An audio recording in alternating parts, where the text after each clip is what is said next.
Audiol presenta el libro La magia de creer. Sea que en todas las ruedas de prensa, firmas de libros o entrevistas en las que participo cada año, busco siempre enfocarme en el éxito, en las estrategias que nos pueden ayudar a vivir una vida plena y feliz. Siempre hay alguien que me pregunta sobre las causas más comunes del fracaso. En tal sentido, mi respuesta siempre es la misma: la mayoría de los fracasos no son el resultado de la falta de oportunidades o recursos. Tampoco es consecuencia de no contar con los talentos o las habilidades para lograr los objetivos propuestos. Aunque parezca difícil de aceptar, el componente principal del fracaso es la falta de fe, de convicción, de creer en nosotros mismos. Tan absurdo como pueda parecer, la mayoría de las personas que asegura querer triunfar y estar dispuesta a hacer lo que sea para alcanzar sus metas, se queda corta en dicho propósito porque, simplemente, no cree que posea las destrezas y aptitudes para hacer sus metas realidad. 9 de cada 10 claves de maestro. Cada declaración de compromiso va seguida casi de inmediato de la duda correspondiente: voy a empezar un negocio. ¿Pero qué sé yo de negocios?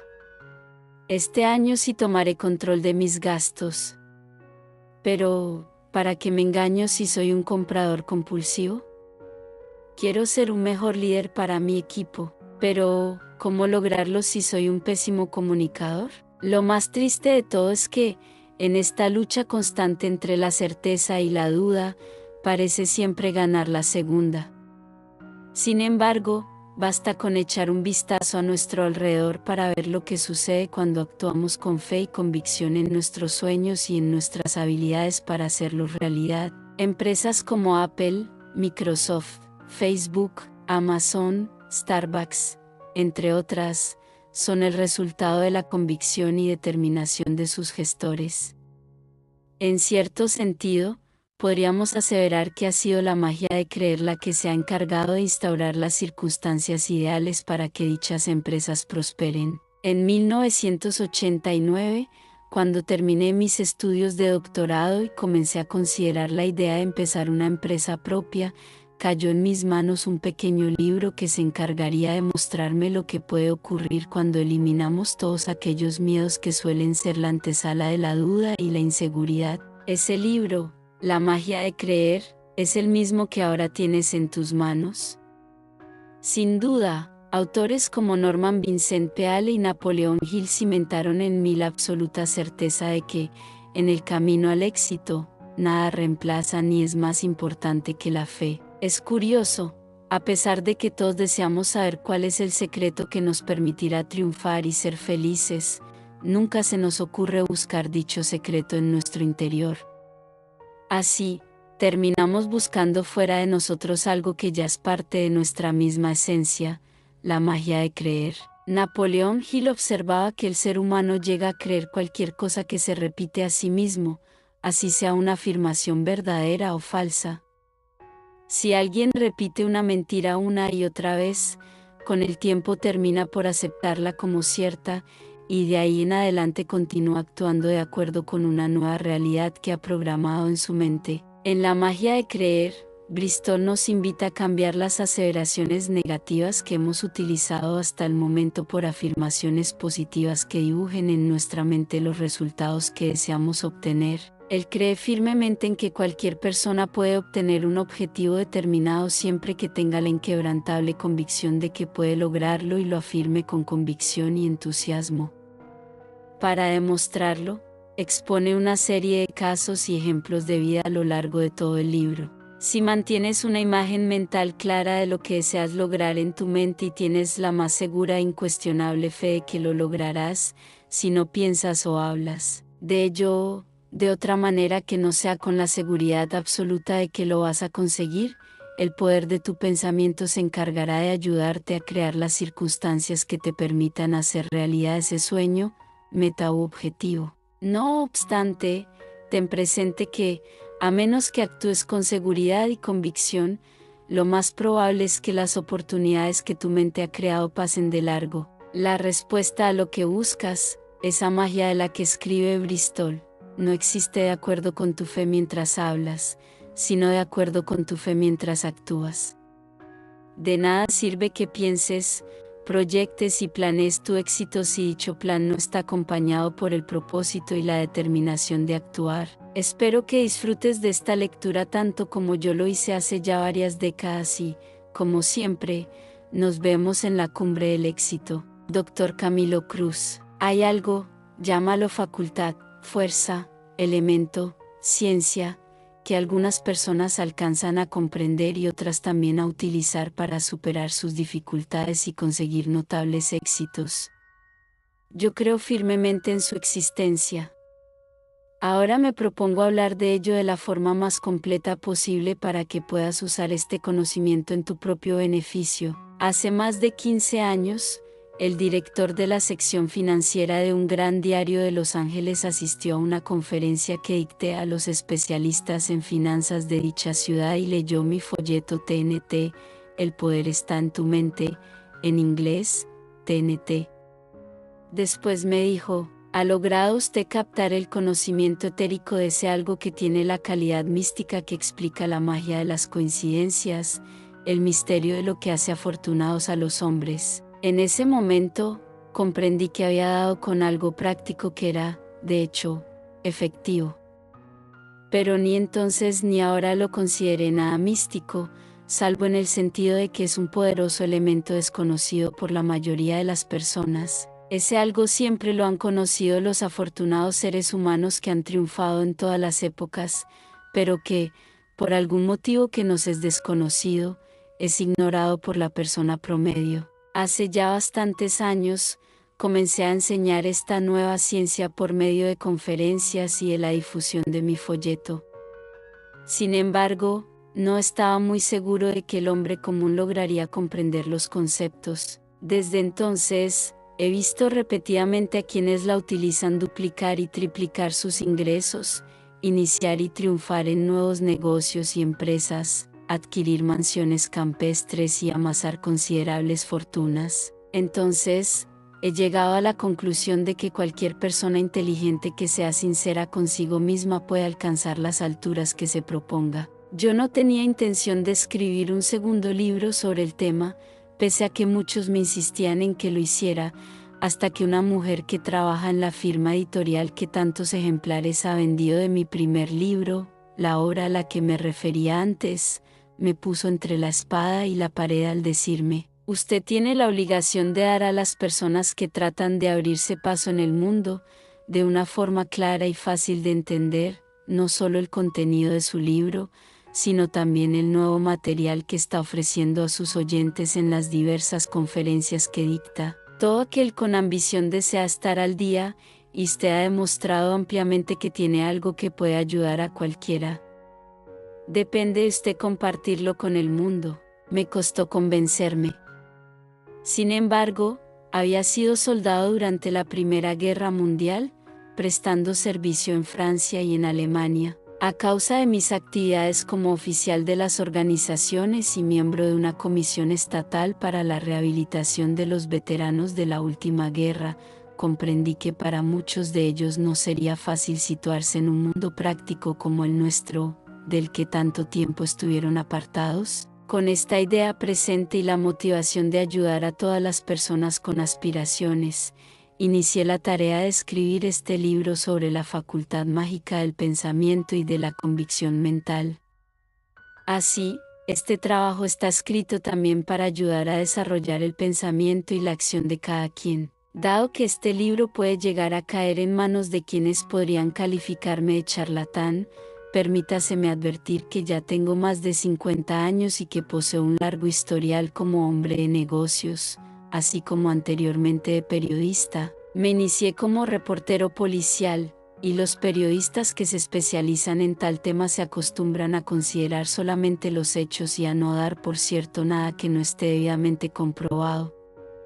Luego, por espacio de 2 años, tuve a mi cargo la sección religiosa de un gran diario metropolitano, y a lo largo de dicho periodo, mantuve estrecho contacto con los clérigos y dirigentes de todas las denominaciones, sanadores de la mente, espiritualistas, científicos cristianos, nuevos pensadores, líderes de la unidad, adoradores del sol y de los ídolos y, sí, incluso algunos infieles y paganos. El famoso evangelista Hepsis estaba haciendo un tour por todos los Estados Unidos durante aquella época.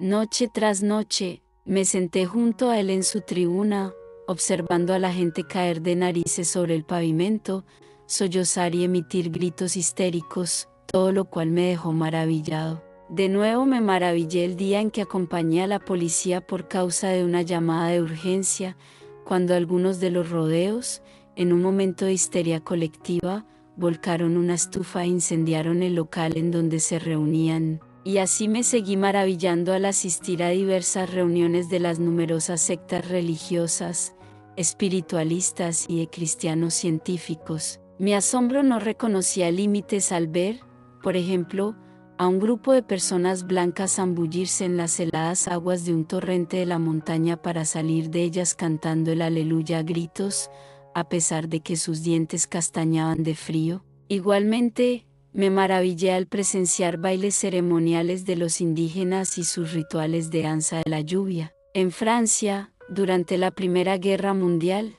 me asombré ante la sencilla fe de los campesinos y el milagro que para ellos constituían los curas de los poblados franceses.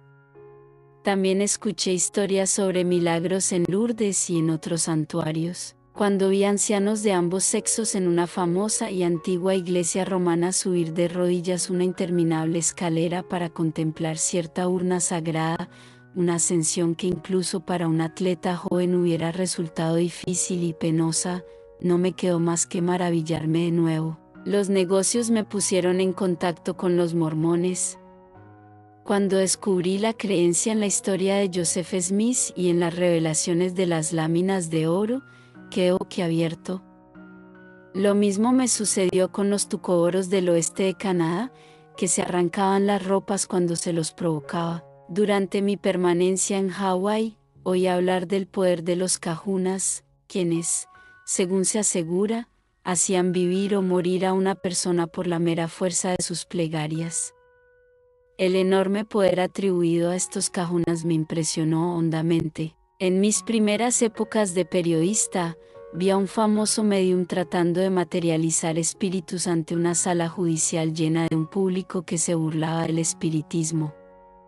El juez había prometido poner en libertad al médium si conseguía hacer hablar a entidades del otro mundo ante el tribunal. No lo consiguió, y yo me pregunté por qué, ya que los numerosos admiradores y partidarios del médium aseguraban haber visto materializarse a los espíritus en diversas sesiones, y así lo atestiguaron. Muchos años después, se me encargó escribir una serie de artículos sobre adivinos y especialistas en predecir la fortuna y el futuro de las personas. Visité todas las variantes del género, desde gitanas y pronosticadores del futuro a través de la bola de cristal hasta astrólogos y espiritistas. Así, tuve oportunidad de escuchar las voces de los viejos guías indígenas, que me hablaron del pasado, del presente y del futuro, y de entablar diálogos con parientes míos fallecidos de cuya existencia no tenía ninguna idea. Varias veces he estado en salas de un hospital viendo morir a diversas personas, mientras que otras, aquejadas de males extremadamente graves, lograban restablecerse en poco tiempo. He conocido a personas que no podían caminar recuperarse de su dolencia en cuestión de días. Incluso he conocido personas que afirman haberse curado de sus reumatismos o de sus artritis por el simple procedimiento de llevar un alambre de cobre en torno a la muñeca, y otros por medio de la sanación mental. Parientes y amigos íntimos me han contado cómo desaparecieron súbitamente las verrugas de sus manos.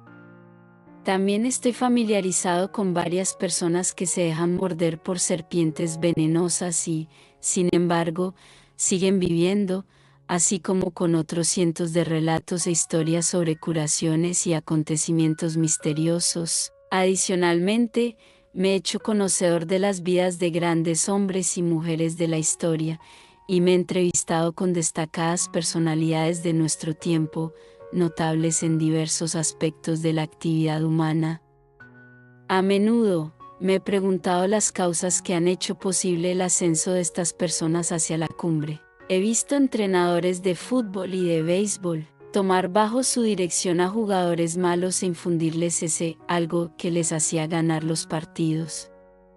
Y, en los peores días de la depresión económica, ver a negocios quebrantados y al borde de la ruina total dar un cambio brusco para comenzar a obtener más beneficios que nunca. Al parecer, yo nací con una curiosidad sin límites, por lo cual siempre me sentí poseído por un insaciable deseo de buscar explicaciones y respuestas a todo. Ese deseo me ha llevado, a lo largo de mi vida, a muchos lugares extraños, a conocer casos muy raros y a leer todo libro relativo a religiones, cultos y ciencias físicas y mentales que estuviera al alcance de mi mano. He leído muchísimos libros sobre psicología moderna, metafísica, magia antigua, yoga, teosofía, cristianismo científico, unidad, verdad, nuevo pensamiento, la teoría de la sugestión del psicólogo Covey y muchos otros temas relacionados con lo que yo califico como asuntos de la mente, así como las filosofías y enseñanzas de grandes maestros del pasado. Algunas de estas lecturas me parecieron meras insensateces, otras simplemente extrañas y otras muy profundas. Así, poco a poco, fui descubriendo que hay un hilo dorado que une todas las diferentes enseñanzas y que las hace útiles y eficaces para aquellos que realmente las aceptan y aplican. Ese hilo se puede designar con una simple palabra: fe, creencia o convicción.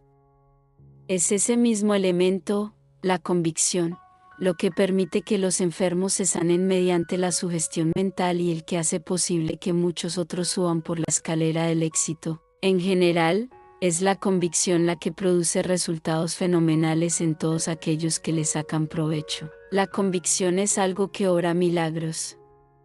No es cosa que se pueda explicar satisfactoriamente, pero no cabe la menor duda sobre su efectividad.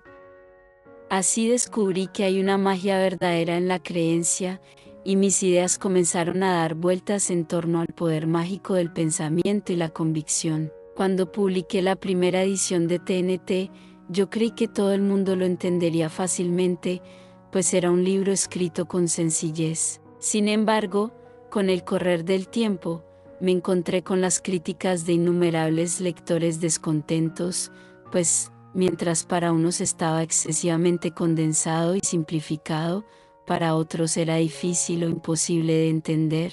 Yo había supuesto que la mayor parte de la gente sabía algo sobre el poder del pensamiento, pero pude verificar que estaba equivocado y que eran muy pocos los que poseían algún conocimiento sobre esta facultad. Posteriormente, a través de mis numerosos años de conferencias en auditorios de clubes, empresas y organizaciones de ventas, descubrí que, aunque la mayor parte de las personas se interesaba vivamente por este tema, era necesario comenzar a explicárselo desde su ABC. Por eso, me decidí a escribir este libro en un lenguaje sencillo, de manera que pueda entenderlo cualquiera, con la esperanza de que ayude a todos los lectores a alcanzar los objetivos de su vida. La ciencia del pensamiento es tan antigua como el hombre mismo. Los sabios de todas las épocas la han conocido y utilizado. En este libro, lo único que hago es traducir al lenguaje moderno dicha ciencia y exponer, a través de una sencilla interpretación, lo que en la actualidad están haciendo unas cuantas personalidades ilustradas muy notables. Mi objetivo es sustanciar y esclarecer las grandes verdades que se han venido utilizando y transmitiendo a través de los siglos. Afortunadamente para el mundo, la gente está empezando a darse cuenta de que, después de todo, hay mucho de verdad en esto de los asuntos de la mente. Yo considero que hay millones de personas deseosas de comprender plenamente sus principios y comprobar que la mente es una facultad muy efectiva. Por consiguiente, permíteme empezar relatando unas cuantas experiencias personales con la esperanza de proporcionar una mejor comprensión de esta ciencia del pensamiento. A comienzos de 1918, desembarqué en Francia como soldado y, por un cúmulo de circunstancias, pasaron varias semanas antes de que recibiera mi pago. Durante ese periodo, estuve sin dinero para comprar cigarrillos, dulces, chicles y otras cosas, puesto que los escasos dólares que tenía antes de embarcarme hacia Europa los había gastado en la cafetería del barco para aliviar un poco la monotonía del menú que nos servían. Siempre que veía a alguien encender un cigarrillo o comer chicle, recordaba que no tenía un centavo en mis bolsillos. Ciertamente, el ejército me daba de comer, me vestía y me facilitaba una colchoneta para dormir en el suelo, pero, de cualquier forma, me sentía amargado por carecer en absoluto de dinero y no tener medio alguno de obtenerlo. Una noche, marchando hacia el frente en un tren militar, mientras me hallaba impaciente porque dormir era imposible, tomé la determinación de que, cuando me reincorporara a la vida civil, ganaría mucho dinero. Todos los patrones de mi vida fueron alterados a partir de aquel instante. En mi juventud, fui un lector asiduo de la Biblia. Era obligatoria en el seno de mi familia. Siendo joven, me interesé por la telegrafía sin hilos, los rayos X, los aparatos de alta frecuencia y las manifestaciones similares de la electricidad. Leí todos los libros que pude acerca de tales principios, pero, aunque logré familiarizarme con términos como radiaciones, frecuencias, vibraciones, oscilaciones, influencias magnéticas y demás, en aquellos días estos conceptos no significaban para mí nada que no correspondiera estrictamente al campo de la electricidad. Sin embargo, empecé a darme cuenta de que había una relación entre el funcionamiento de la mente y las influencias vibratorias eléctricas. Estando a punto de concluir mis estudios de Derecho, un profesor me facilitó un viejo libro, La Ley de los Fenómenos Físicos. Lo leí, pero superficialmente. No lo había comprendido o mi entendimiento no estaba interesado ni preparado para captar sus profundos enunciados. Por ello, aquella noche trascendental de la primavera de 1918, cuando decidí ganar mucho dinero, no advertí que estaba cimentando la base de una serie de sucesos que encadenarían las fuerzas que habrían de llevarme a la consecución de mi propósito. A decir verdad, jamás se me ocurrió pensar que aquel pensamiento y mi convicción de llevarlo a cabo pudieran constituirse en mi verdadera fortuna. Entre las clasificaciones del ejército, mi nombre figuraba con la profesión de periodista. Aunque había asistido a unos cursos de capacitación del ejército para formarme como oficial, estos fueron interrumpidos poco antes de poder completarlos por la orden de embarque. La mayoría de nosotros desembarcamos en Francia como soldados. Sin embargo, me consideraba un periodista calificado y estimaba que mi puesto se hallaba en los servicios de propaganda del ejército. Pese a ello, fui asignado, como los demás, a empujar carretillas y a transportar municiones con los reclutas. No obstante, una noche, mientras me hallaba en un depósito de municiones próximo a Toul, empezaron a desencadenarse los hechos.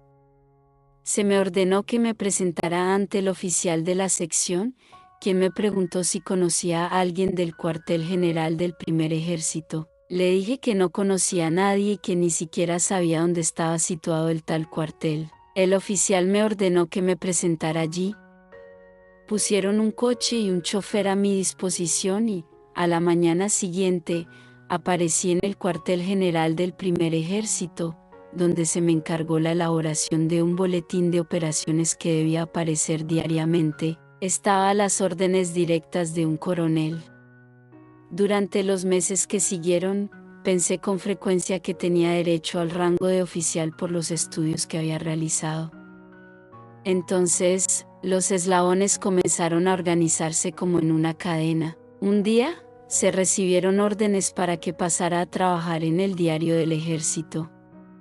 Hacía tiempo que yo ambicionaba entrar allí, pero no había dado paso alguno para lograrlo. Al día siguiente, mientras me preparaba para ir a París, fui llamado por el coronel, quien me mostró un telegrama firmado por el ayudante general del gran cuartel, preguntándole si estaba disponible para confiarme el grado de oficial y conferirme mando. El coronel me preguntó si prefería el grado o si deseaba ingresar en el Stars.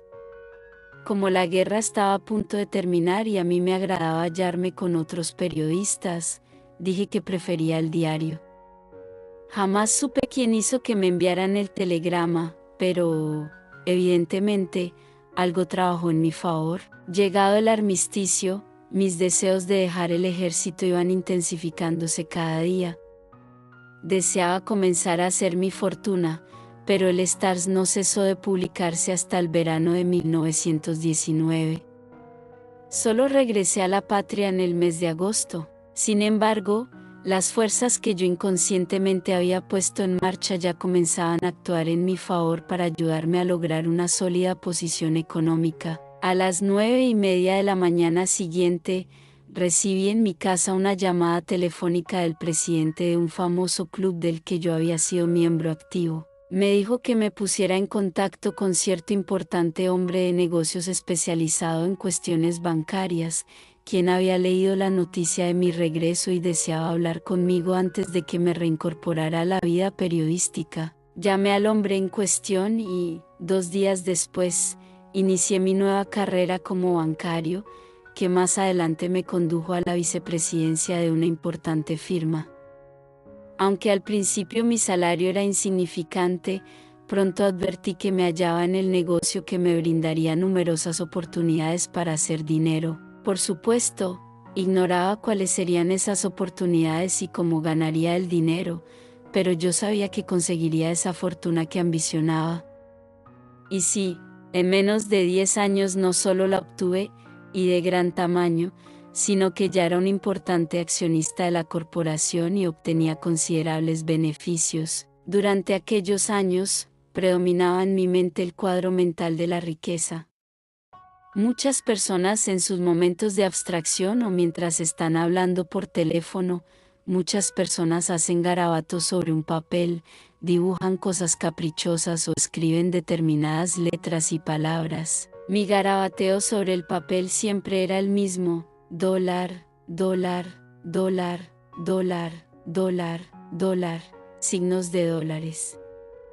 Todos los papeles de mi escritorio estaban llenos de tales signos, las tarjetas inservibles, el dorso de mis libretas de anotaciones, las guías telefónicas e incluso los sobres de la correspondencia que había recibido. Declaro todo esto a mis lectores porque mi historia sugiere una mecánica a emplear para la utilización de este poder mágico, como luego explicaré detalladamente.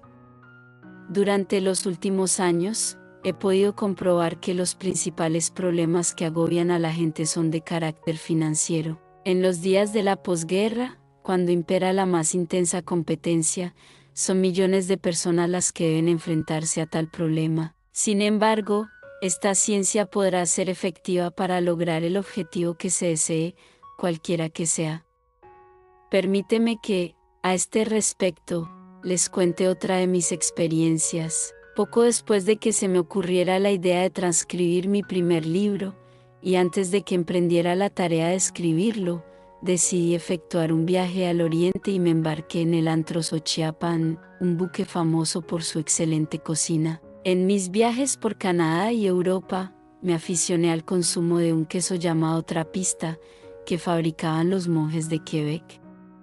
Cuando descubrí que no figuraba en el menú a bordo, me quejé en broma de tal ausencia ante el maitre del comedor, diciéndole que me había embarcado en aquella nave con el propósito de comer queso trapista. Me contestó que lo lamentaba mucho, pero que no había ni una sola pieza a bordo. Una noche, después de una reunión en el salón de fiestas, cuando volví a mi cabina pasada ya la medianoche, vi que en el camarote del capitán había una mesa puesta. Ahí, en el centro de ella, un enorme queso trapista. Pregunté al jefe de los mozos de dónde había salido aquel queso y me contestó: creíamos estar seguros de que no había ninguno a bordo, pero al mencionarlo usted decidimos buscar cuidadosamente por toda la nave.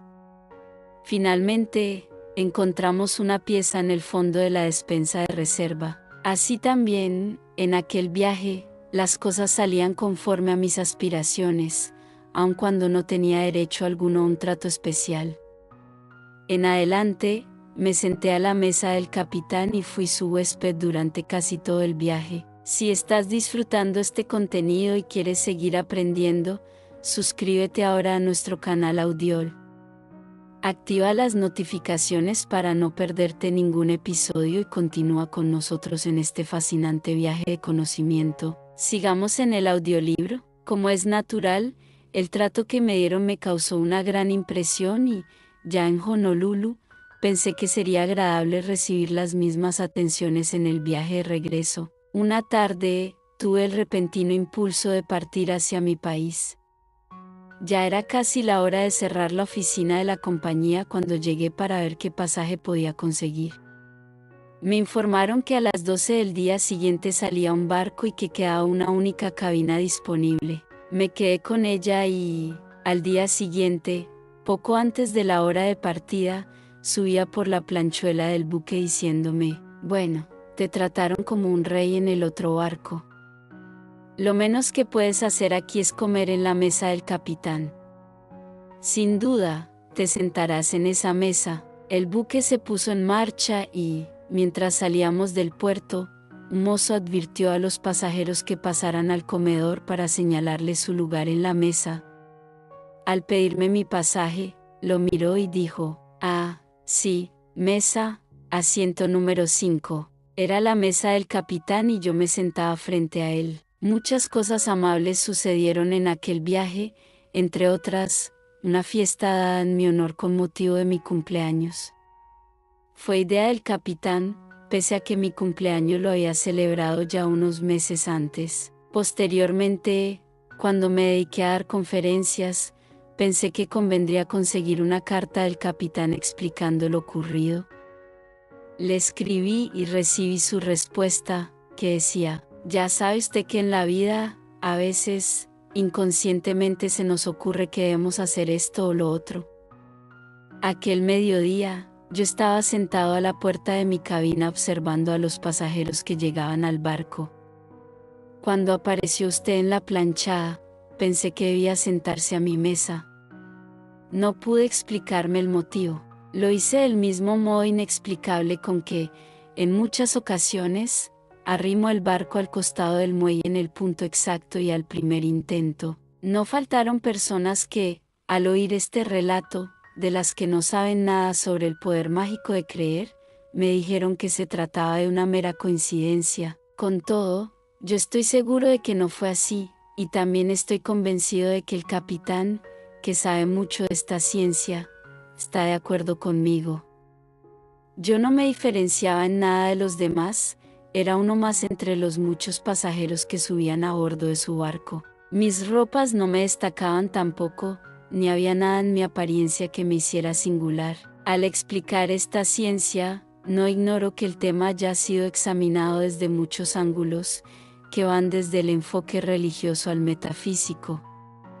Pero también sé que hay muchas personas que evitan todo lo que sea religioso o metafísico, o que pertenezca al ocultismo. Por consiguiente, hago la exposición en el lenguaje de un hombre de negocios que está convencido de que, pensando con sinceridad y escribiendo clara y sencillamente, se puede transmitir cualquier mensaje. Seguro han escuchado decir que cuando se está convencido de poder hacer una cosa, se consigue hacerla.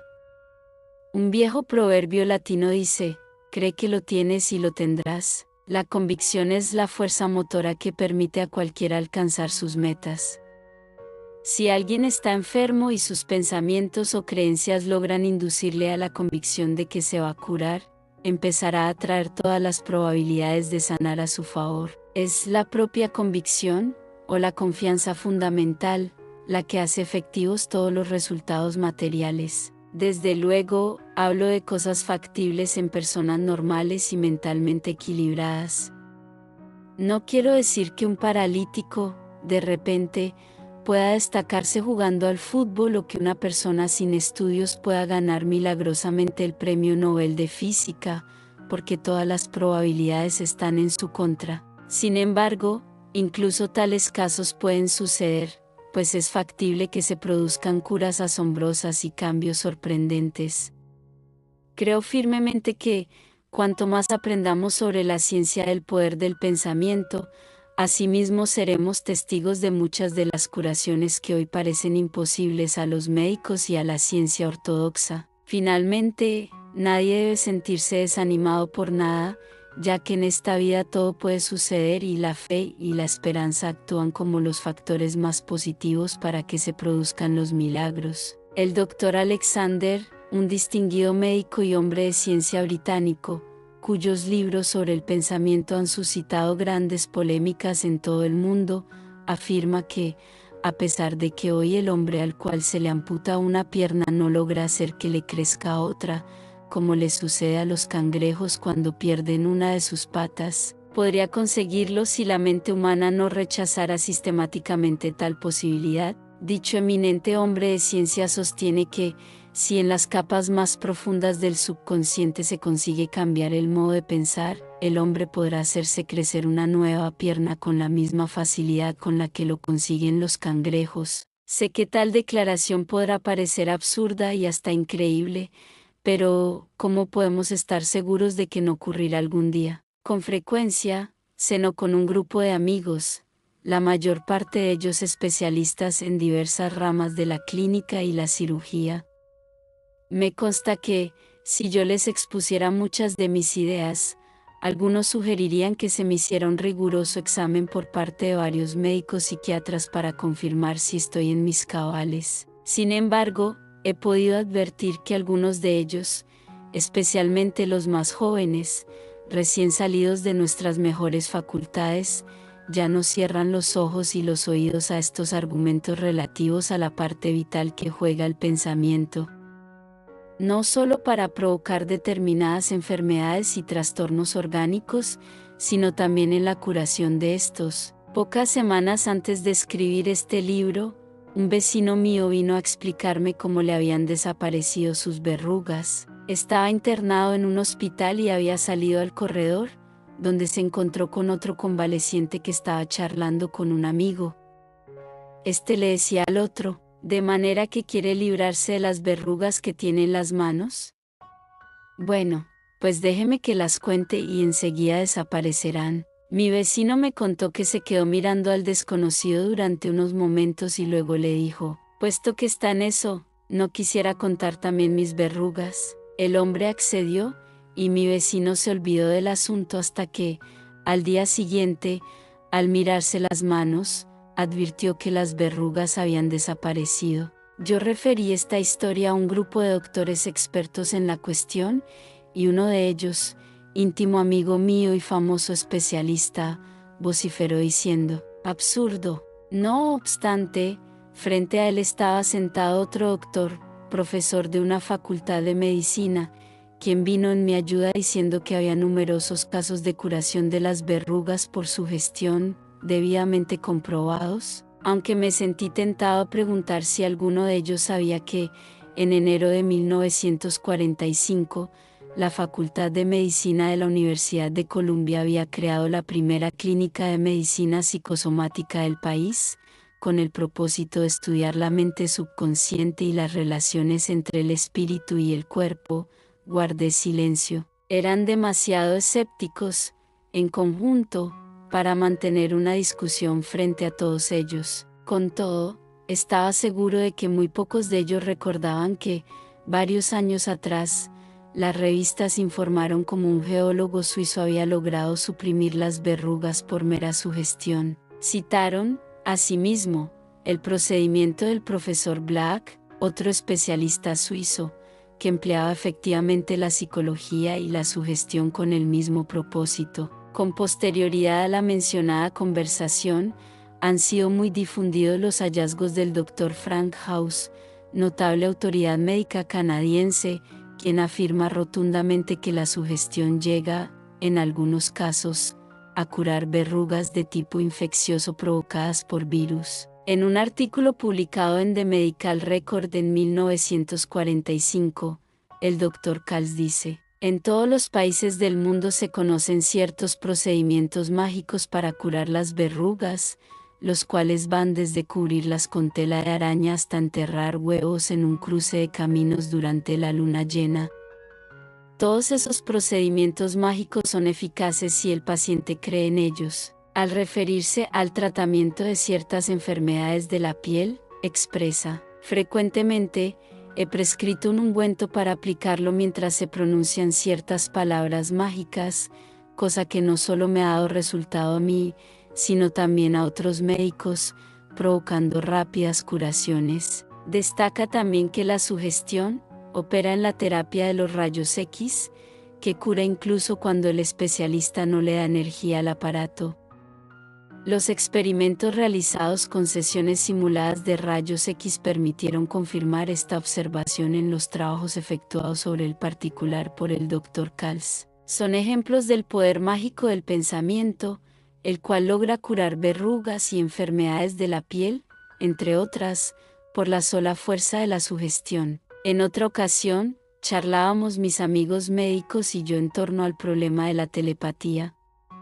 Les dije que nuestros mejores eruditos y hombres de ciencia creían en ella, mencionando además el nombre del Dr. Rodax Escobar, miembro emérito del Instituto Rockefeller. Keren no solo creía en la telepatía, sino que afirmaba la existencia de pruebas científicas definitivas sobre la capacidad humana para transmitir su pensamiento a otros cerebros, incluso a grandes distancias. ¿O Keren era simplemente un viejo víctima de la sensibilidad?, exclamó uno de los especialistas que tomaba parte en el debate. Sin embargo, él fue un médico ampliamente conocido en todos los Estados Unidos. Lo miré con asombro, pues las ideas mencionadas fueron expuestas por Keren en un libro notable, La incógnita del hombre, publicado en 1935, fecha en la que ya Keren estaba considerado como uno de los hombres de ciencia e investigadores más destacados del mundo. No está de más recordar que recibió el Premio Nobel de la Paz por sus trabajos científicos. No es que yo trate de formular críticas a los miembros de la profesión médica, al contrario, sé que la mayoría de sus miembros generalmente son capacitados, competentes y facultativos de una amplia mentalidad. Un buen número de ellos son buenos amigos míos. Sin embargo, he relatado lo anterior para destacar el hecho de que algunos médicos, particularmente aquellos que restringen sus estudios al campo de alguna especialidad, se niegan a admitir cualquier cosa que no haya sido comprendida en la formación que adquirieron en su juventud o en sus polarizados dogmas. Esta actitud no se halla solamente en médicos, pues hay incontables especialistas de otras actividades, sin excluir a los hombres de negocios, que saben muy poco acerca de las ciencias que no estén relacionadas con su esfera de acción y cuyas mentes se resisten a admitir cualquier conocimiento que esté por fuera del marco de su limitado entendimiento. Muchas veces se han ofrecido libros de selectos conocimientos a muchas personas, de las que he obtenido una respuesta casi invariable después de informarles sobre su excelente contenido, que no les interesa. Esa es la paradoja. Muchas personas, aparentemente cultivadas intelectualmente, condenan las ideas sobre el gran poder del pensamiento y no harán el menor esfuerzo para informarse sobre esta materia. Y sin embargo, todas ellas han hecho y hacen un uso subconsciente de dicha facultad. Por otra parte, hay mucha gente que solo cree lo que desea creer o aquellas cosas que encajan dentro de su restringido esquema, y rechazan todo lo que parezca oponerse a sus conceptos. Casi todos los grandes hombres cuyas ideas dieron origen al desarrollo de la civilización en la que hoy vivimos fueron perseguidos, atacados e incluso crucificados por quienes ignoraban sus respectivas épocas. Mientras escribo este libro, tengo presentes las palabras de Morrico Rally, la novelista inglesa que alcanzó fama en el siglo XIX. La mera idea de que cualquier criatura humana pueda ser lo bastante afortunada para lograr determinada superioridad sobre los demás, pese a la indolencia e indiferencia generales, basta para citar la envidia de los mediocres o la cólera de los ignorantes. Es imposible que los mediocres y los ignorantes logren penetrar o comprender la naturaleza místico-espiritual del mundo que los rodea, por lo cual todas las enseñanzas de los principios sobre la naturaleza espiritual del universo serán un libro cerrado para ellos. Libro, además, que muy rara vez se atreven a abrir ni a leer. Por esa razón, los sabios han ocultado la mayor parte de sus profundos conocimientos al público, porque con justicia reconocieron en éste las limitaciones de sus estrechas mentalidades y los absurdos conceptos de sus prejuicios. El necio suele reírse de lo que no logra comprender, creyendo ingenuamente que con su burla demuestra alguna superioridad, en lugar de advertir que con ella solo descubre su insolente estupidez. Sin embargo, en la actualidad hay grandes investigadores y pensadores de talla mundial que discuten libremente sus estudios y los resultados de sus experiencias sobre estos temas. Charles P. Steinmetz, prestigioso ingeniero de la compañía Llano Rodada, poco antes de morir, dijo: "Los progresos más importantes que se harán en los próximos 50 años serán los relativos al mundo del espíritu y del pensamiento", y el Dr. Robert, profesor de psicología de la Northwestern University, formuló no hace mucho el siguiente enunciado: "Nos hallamos a punto de traspasar con nuestros conocimientos el umbral de los latentes poderes psíquicos del hombre. Mucho se ha escrito y dicho sobre las fuerzas espirituales, los poderes desconocidos del ocultismo, la metafísica, la física mental, la psicología, la magia y temas afines, que hacen pensar a muchos estudiosos que pertenecemos al reino de lo sobrenatural. Tal vez sea cierto eso, pero mi teoría personal es que la única explicación sobre todos estos poderes queda supeditada al siguiente principio: solamente la fe, las creencias o las convicciones convierten estos poderes en realidades". Durante los muchos años que llevo dando conferencias en clubes, organizaciones comerciales y ante los micrófonos de la radio para instruir a millares de personas sobre esta ciencia, he sido testigo de innumerables resultados que pueden considerarse fenómenos maravillosos, y, como ya lo dije anteriormente, muchas personas que han aplicado esta poderosa facultad en sus negocios han duplicado o multiplicado sus ingresos. He sido testigo de algunos que han logrado grandes fortunas. Mis archivos están llenos de cartas de personas de todas las clases y posiciones, dando testimonio de que han recurrido a esta ciencia y han obtenido notables éxitos. Por ejemplo, puedo citar a Dixon, cuyo nombre es conocido por millares de radioescuchas, quien hace algunos años me escribió espontáneamente para decirme que mi procedimiento le había permitido ganar más de $100,000. Me dijo que había estudiado la cuestión de una manera académica, pero que jamás había llegado a creer hasta que tuvo 43 años. En ese momento, solo contaba con $65 como único patrimonio, sin empleo ni perspectivas de conseguir alguno. Fue entonces cuando comenzó a demostrarse a sí mismo que dicha ciencia da resultados. El señor Dixon me autorizó para dar a conocer su carta, de la cual reproduzco los párrafos siguientes. Entonces descubrí su libro TNT, que expone en forma comprensible y aplicable todo cuanto sabía anteriormente sobre el tema. Fue algo así como ver las cataratas del Niágara por primera vez. Uno sabe que existen, pero no confirma que conoce su magnitud hasta que las ve. Y así, su TNT me reveló con toda claridad las cosas que yo conocía y que incluso había utilizado. Era algo que yo podía leer y aplicar día tras día. ¿Cuánto me ha rendido esto en dólares y centavos? Es la pregunta normal del hombre de la calle, que desea ver cifras en la columna de los beneficios. Bien, pues esta es la respuesta. Desde que tenía 43 años, en aquel momento en que me hallaba en la miseria y necesitando incluso conseguir alimentos para mi familia, he conseguido $100,000. Vendí mi negocio, que me costó $5,000 que me prestaron al comenzar, por $30,000, y ahora trabajo en otro que vale $50,000. Es decir, $50,000 si quiero traspasarlo y mucho más si decido seguir en él. No es jactancia, es una exposición fiel de lo que he logrado en los últimos 10 años. Algo que no se puede lograr en un día ni en un mes, pero que se puede lograr. En 1934, durante la fase más grave de la llamada depresión o crisis económica, el jefe de una gran ciudad norteamericana se enteró de lo bien que les iban las cosas a las firmas y a las personas que seguían mis enseñanzas. Decidió informarse del asunto.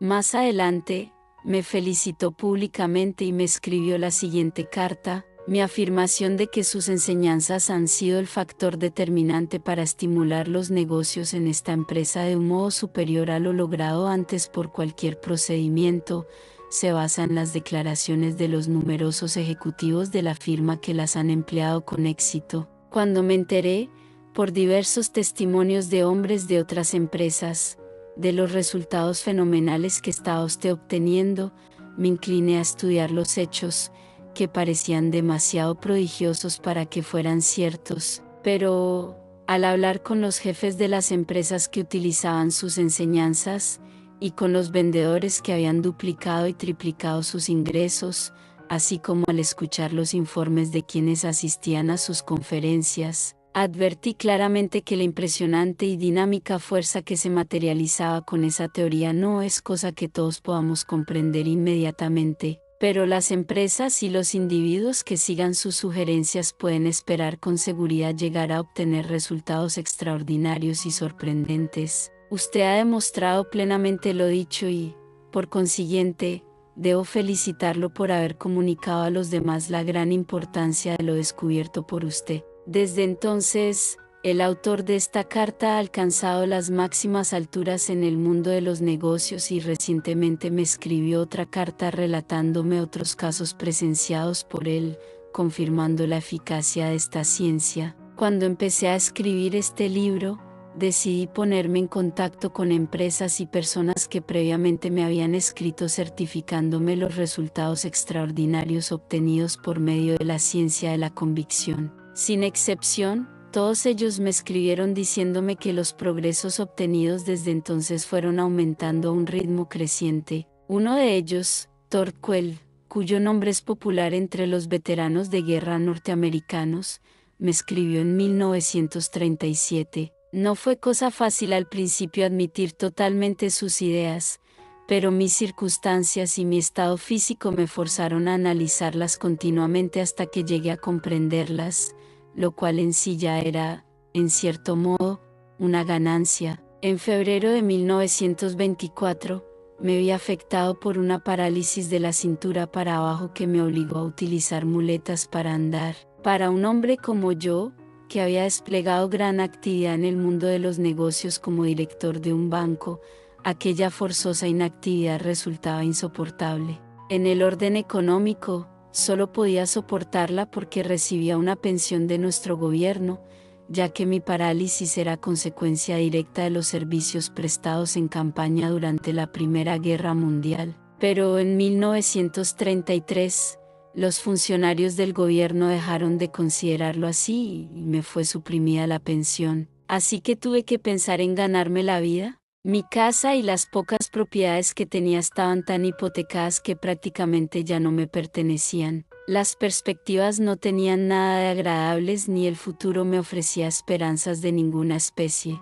La necesidad me obligó a poner en práctica los principios tan brillantemente expuestos por usted y, al hacerlo, hallé la comprobación de su veracidad. Posiblemente me favoreció algo el hecho de que seguí el camino de mis actividades anteriores, debido a que mi incapacidad física me impedía orientarme en otra dirección. Pero la persistencia da confianza, y ahora sé que una actitud mental justa, seguida por una acción consistente, engendra el éxito. Yo todavía no he alcanzado el éxito que deseo lograr, pero eso no me preocupa, ya que en la actualidad vivo bien, he salvado mis propiedades y conozco la fórmula que conduce al éxito total. Cuando uno tiene bien arraigado ese conocimiento, todo temor desaparece y las cosas marchan a nuestro favor. Cuando me encontré con el señor Quayle por primera vez, hacía poco había iniciado su nuevo negocio con un escritorio en el rincón de una plomería. En los años siguientes, fue para mí de gran satisfacción verle cambiar de lugar sucesivamente, pues sus asuntos prosperaban a saltos visibles. Hoy día, él ocupa toda la planta baja de un rascacielos y su establecimiento es el más importante en su género de toda una gran ciudad norteamericana. Comprendiendo que su historia y su éxito eran notables, le pedí permiso para dar a publicidad su carta anterior, a lo cual me respondió: por supuesto, hágalo si considera que con ello ayuda a otros. Y de paso, Puede agregar que ahora ocupo un amplio local, que tengo 22 empleados y que voy a construir un edificio propio en uno de los lugares más céntricos de la ciudad. Tengo el más sincero deseo que todo el mundo conozca sus enseñanzas. Cuando descubrí la ciencia de la que hablo, no tenía la más remota idea de escribir un libro. Mi primer pensamiento fue utilizarla en mi propio beneficio para salvar de la bancarrota a mi organización. Yo era entonces vicepresidente de un banco muy conocido.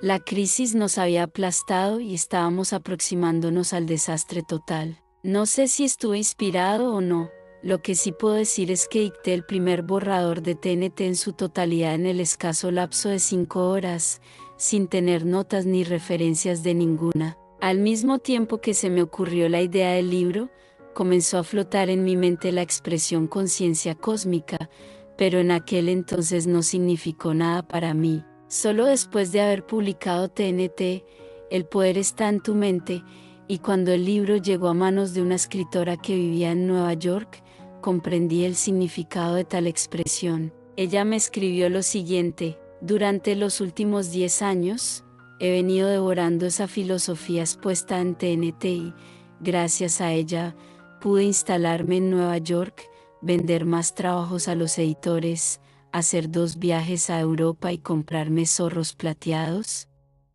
Todo ello después de haber estado durante muchos años como una empleada de $30 por semana. En la misma carta, me invitaba a que leyera el libro Conciencia Cósmica, del Dr. Richard Morris Pack, refiriéndome que en él figuraban brillantes relatos sobre experiencias de inspiración súbita. Lo leí y me quedé sorprendido al ver que lo que me había sucedido a mí, al ocurrírseme escribir en 5 horas mi libro, era un caso semejante a los muchos otros que relataba el autor. En el primer manuscrito, describí detalladamente mi inspiración, expresando que me sentí iluminado por la percepción e influencia de una brillante luz blanca, pero luego desistí de ponerlo así, cuando después de leerle el manuscrito a un íntimo amigo, me insistió en que cambiara la frase, diciéndome: la gente no comprenderá de qué estás hablando ni qué significa esa luz blanca.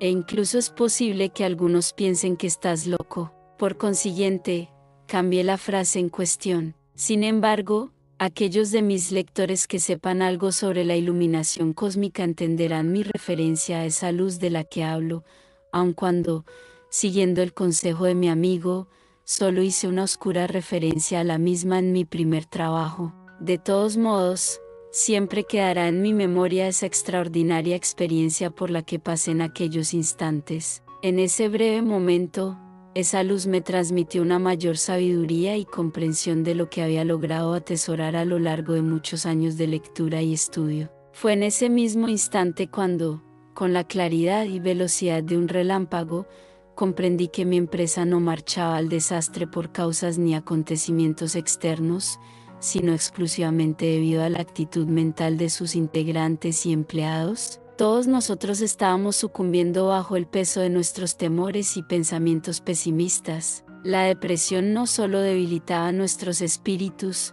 sino que nos llevaba cuesta abajo hacia el desastre financiero. En realidad, éramos nosotros, con nuestro pesimismo e ideas de ruina, los que estábamos provocando el desastre. Se me ocurrió que todo lo que debía hacer para salvar la empresa y enfrentar con éxito la depresión era cambiar los pensamientos de todas las personas que trabajaban en nuestra organización. Puse entonces manos a la obra y, tal como escribió en el prólogo de mi obra Frank W. Camp, se obtuvieron las más extraordinarias transformaciones, tanto en los individuos como en la organización misma. Sé que algunas de mis afirmaciones pueden ser objeto de burla por parte de algunos psicólogos escépticos, pero, de cualquier modo, hay actualmente en Norteamérica millares de personas que constituyen una prueba tangible y cotidiana de la eficacia de esta conciencia cósmica. En cuanto a ti, lector, el punto principal consiste en saber si te será o no útil,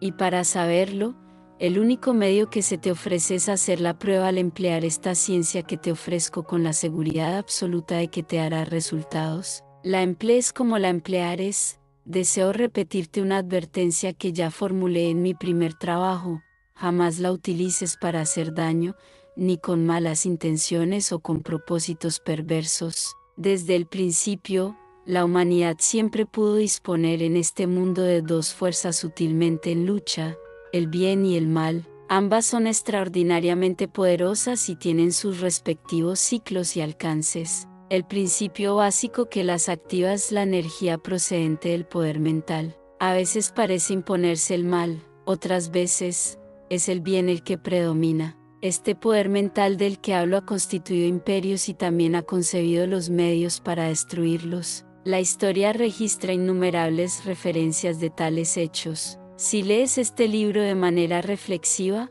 comprenderás que esta ciencia puede emplearse como una terrible fuerza destructora y también para alcanzar muy buenos objetivos benéficos y constructivos. Es algo así como el uso de los elementos naturales, algo similar, por ejemplo, al empleo del agua y del fuego, que figuran entre los más esenciales recursos de los que se sirve la humanidad. Son altamente beneficiosos, pero también pueden ser catastróficos, pues todo depende de que sean utilizados con buenas o malas intenciones. Por consiguiente, ten mucho cuidado de no hacer un mal empleo de las energías mentales que tienes ni de las que vas a adquirir. No insistiré jamás lo suficiente sobre esto, porque si las utilizas con malos propósitos, pueden revertirse en un fatal boomerang que te destruya, así como han destruido a muchos otros en diferentes épocas de la historia. Y nadie crea ingenuamente que estas son palabras ociosas, pues se trata de una grave y solemne advertencia. No olvides suscribirte al canal y activar la campanita para no perderte ninguna de mis próximas recomendaciones literarias. Comparte el video con quienes buscan respuestas y un mayor entendimiento. Hasta el próximo audiol.